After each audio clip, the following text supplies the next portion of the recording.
السلام علیکم ورحمۃ اللہ تعالی وبرکاتہ۔ محترم سامعین و ناظرین، بعد پھر سے ایک مسئلہ لے کر آپ کی پیش خدمت ہوا ہوں۔ آج کا سوال اور مسئلہ بہت اہم ہے، لہذا پورا سوال پورا مسئلہ سننے کی کوشش کریں۔ اب چونکہ بقرعید قریب ہے تو بقرعید کے تعلق سے تمام مسائل میں آپ لوگوں کی خدمت میں پیش کرنے کی کوشش کرتا ہوں اور ہمیشہ موقع و موقع مسئلہ اور سوال لے کر حاضر ہوتا رہتا ہوں۔ آج کا سوال ہے کہ قربانی کے جانور میں حصے داروں کی نیت کیا ہونی چاہیے؟ جیسا کہ حضرات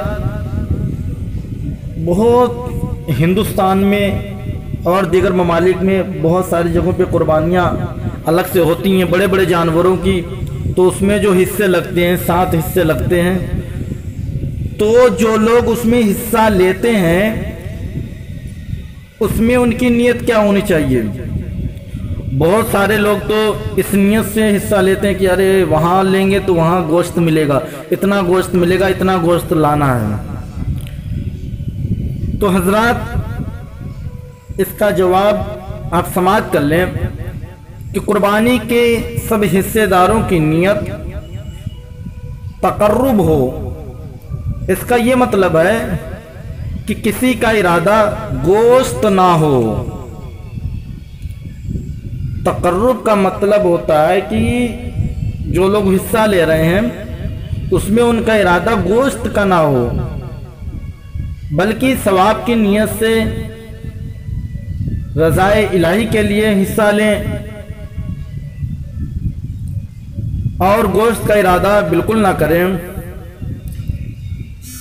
تقرب کا مطلب یہ ہوتا ہے کہ اللہ تعالیٰ کا حق ادا کرنا یاد رہے۔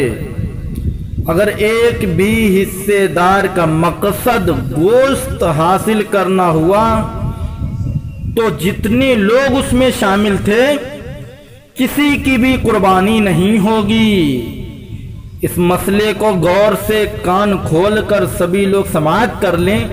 جو لوگ بڑے جانوروں میں قربانی کے لیے حصہ لیتے ہیں وہ گوشت کا ارادہ نہ کریں۔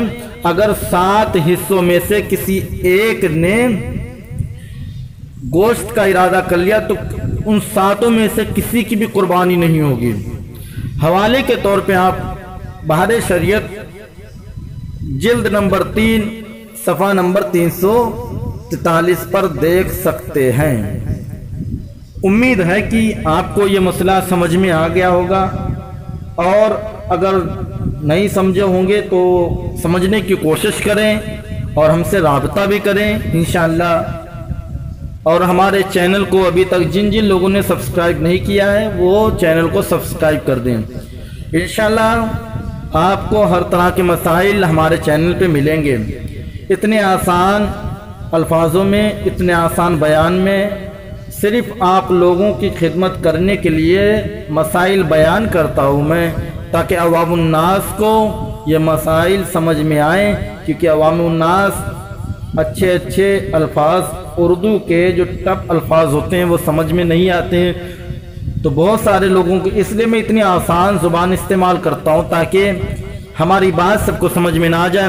اور فل پرمیشن بھی دے رکھی ہے میں نے کہ اگر جس کو ہمارے مسائل سمجھ میں نہ آتے ہوں یا ہماری زبان بھی سمجھ میں نہ آتی ہو تو وہ ڈائریکٹ ہم سے کال بھی کر سکتا ہے، واٹس ایپ پہ چیٹ کے ذریعہ میسج بھی کر سکتا ہے۔ انشاءاللہ 24 گھنٹے ہمہ وقت آپ کی خدمت کے لیے یہ فقیر قادری فیضان رضا اسماعیلی آپ کی خدمت میں حاضر رہتا ہے۔ انہی چند باتوں کے ساتھ میں مسئلہ ختم کرتا ہوں۔ اللہ تعالیٰ کی بارگاہ میں دعا کہ پروردگار عالم امت مسلمہ کے تمام افراد کو مسائل دینیا سیکھنے کی توفیق رفیق عطا فرمائے۔ واللہ اعلم بالصواب۔